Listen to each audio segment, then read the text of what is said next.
TVP. 이번 주 주간 BTV에서는 죽기 위해 사는 여자와 꿈을 이루기 위해 그녀가 필요한 남자의 계약 로맨스, 그녀의 버킷리스트와 현실 밀착형 리얼 범죄 수다 알쓸범잡 2를 만나볼 수 있고요. 2022년 새해가 밝았으니 지난해를 빛내준 대상 수상자들의 명년기 특집을 BTV 추천작에서 준비했습니다. 연하남 아리의 시작, 일도 사랑도 완벽한 싸가지 PD 지현우의 올드미스 다이어리부터 서사도 눈물도 쭉쭉 뽑아낸 둘째가라면 서러울 레전드 연기 남궁민의 내 마음이 들리니, 그리고 최고의 악녀는 떡잎부터 달랐다 넘사벽 흑화의 시작 김소연의 2부의 모든 것까지 TV픽 지금 시작합니다.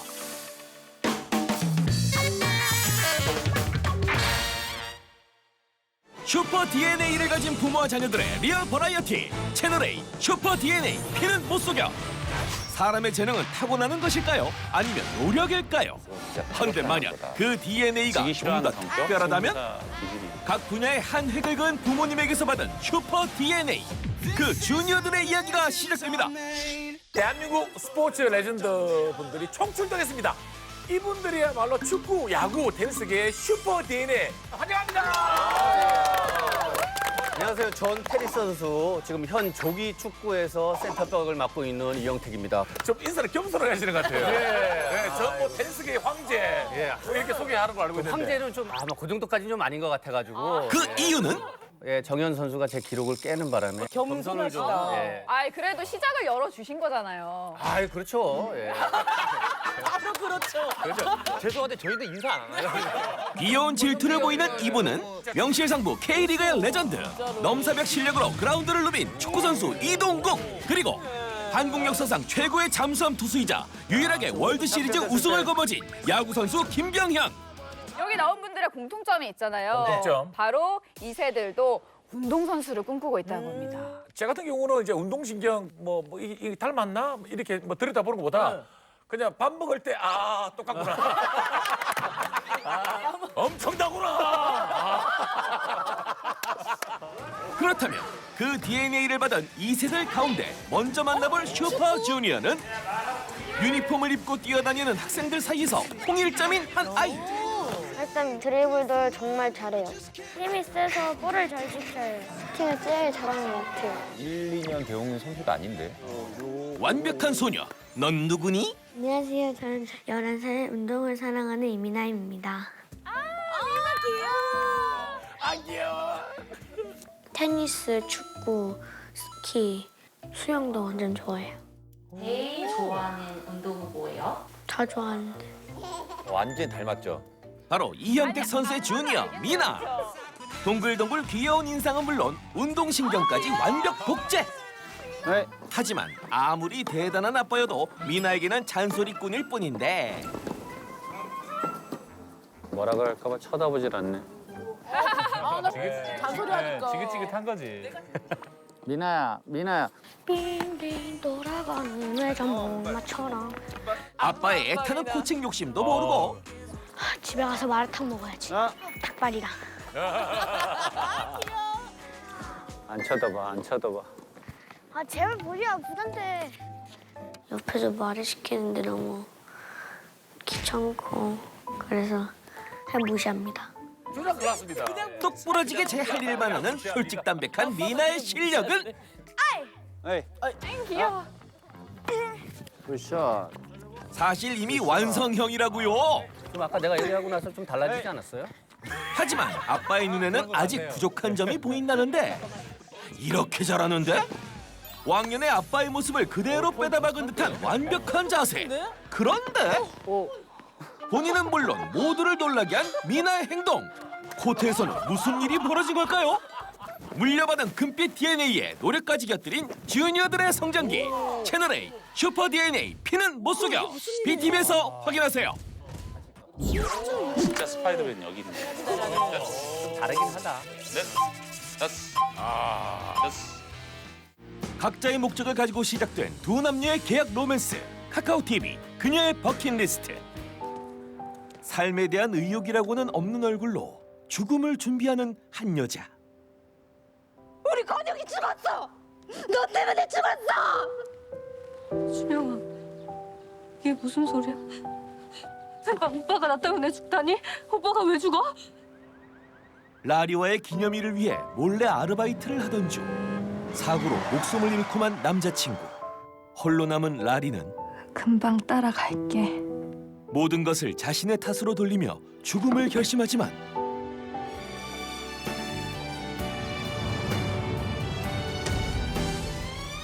목숨을 끊는 일도 쉬운 게 아니었죠. 더는 살아야 할 목적도 이유도 없는 라리는 점점 깊은 우울 속으로 잠겨가고 마는데요. 다음 한솔이. 라리의 이웃인 아이돌 연습생 한솔. 한 걸음 더 가까이 그대가 오네요. 내 맘에 조금씩 거봐, 되잖아. 난 이제 극복한 거야. 내 앞에선 한 번도 안 불러주고. 약속 지켜라! 스타가 되기를 꿈꾸지만 무대 공포증 탓에 사람들 앞에 설 수가 없었죠. 그 때문에 매번 사람이 없는 곳에서 심야에 버스킹을 하곤 하는데요. 다행히 아무도 없네. 오늘도 공포증을 이겨보려 무관중 공연을 이어가는데 한 걸음 더 가까이 그대가 오네요. 정처 없이 밤거리를 헤매던 라리는 익숙한 목소리에 멈춰서고 외로웠던 내 맘에 조금씩 다가와준 한 사람. 뭐야? 또 이 사람 유튜브 보는 거야?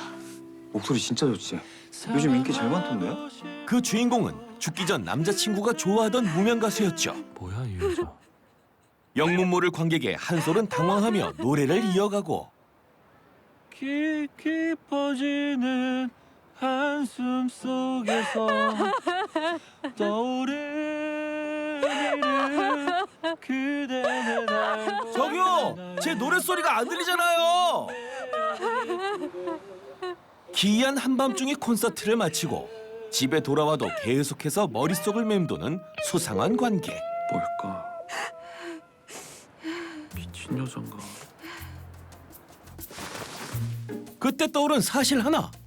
다른 사람 앞에서 노래를 끝까지 불렀네? 무대 공포증의 영향을 받지 않는 유일한 관객을 놓칠 순 없죠. 다음 날 바로 라리를 찾아가는데 나 이상하게 노래할 때 네가 있으면 마음이 편해진다?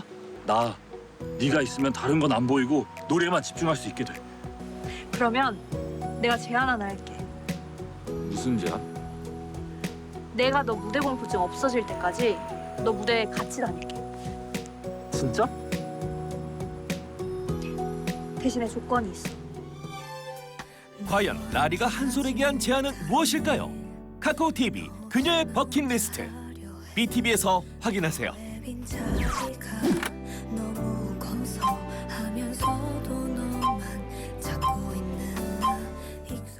범죄로부터 일상을 지켜줄 알아두면 쓸데있는 범죄 잡박사전 TVN 알쓸범잡 2. 헤어진 연인의 가족을 살해한 전자발찌를 훼손하고 여성 2명을 살해한 현장 실습생이 바다에 빠져 숨지는 사고가 있었습니다. 김병찬이 오늘 검찰에 넘겨졌습니다. 일상생활 속 멈추지 않는 다양한 방식의 범죄들. 범죄라는 게 사실은 적을수록 좋은 건데 생각지도 못했던 상상 외의 범죄들이 일어나니까 이런 상황에서 과연 우리가 무엇을 준비할 것인가. 지금 이미 사건들은 발생을 하고 있어요. 대부분 국내 최초이자 최고 프로파일러 권일용 교수는 물론 사회부 기자 출신의 소설가 장강명, 정의의 소자 서혜진 변호사까지 한번 시즌 한번 다루고 우리 또 범죄가 있겠어? 했는데 범죄는 지금 계속 변해요. 생각지도 못했던 범죄들이 세상에 존재하고 여러분들한테 알려드려야 될 것들이 이렇게 많습니다. 저는 그냥 실무상에서 경험하는 저의 개인적인 의견은 인간의 폭력성은 사실 그렇게 줄어들지 않았을 것이다. 예전에 그냥 뭐 대량 살상, 뭐 학살 이런 게 지금 우리가 없을 뿐이지 시대에 맞게 폭력의 모습도 되게 발현이 되는 거죠. 다양한 방식으로. 그렇죠. 그래서 지금 보복 범죄 뭐 매일 뉴스에 나오잖아요. 전 여자친구를 집요하게 스토킹하다 살해한 김병찬이 보복살인 혐의가 적용됐습니다. 뉴스에서 많이 들어온 보복 범죄라는 말. 그 정확한 정의는 무엇일까요? 보복이라는 게 사전적인 의미는 뭔가 내가 받은 대로 너한테 그대로 돌려주겠어 이런 건데 법률적으로 조금 치환해서 얘기를 해보면 바로 형사사건의 수사나 재판에서 고소고발을 한 사람에게 보복의 목적으로 범죄를 저질렀을 때 가중처벌받는 것을 뜻하는데요. 것을 우리가 일반 형법상의 살인죄가 사형, 무기징역 또는 5년 이상의 징역인데 이 보복 범죄의 형량은 사형, 무기징역 또는 10년 이상의 징역이에요. 그러니까 사실상 2배 이상 높게 처벌은 하고 있는 하한이 10년. 하한이 10년. 이렇게 보복범죄에 대한 처벌이 좀 강화되게 된 계기가 있나요?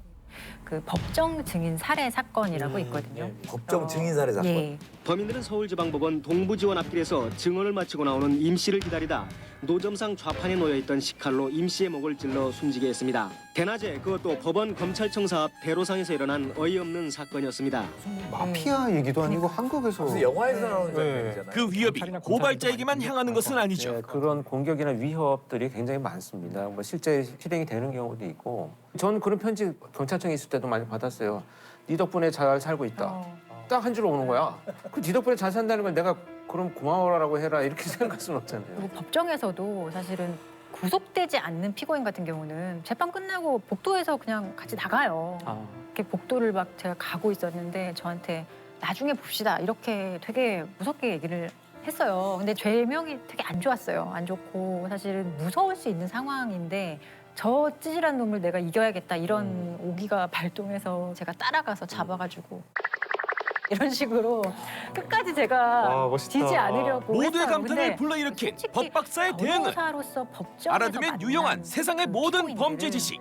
TVN 알쓸범잡 2. BTV에서 확인하세요. 말이 그렇게 생각하는 것만큼 대단한 사람이 아니야라는 얘기를 저는 항상 해주거든. 주변에 도움을 받고 한 발자국만 뒤로 와서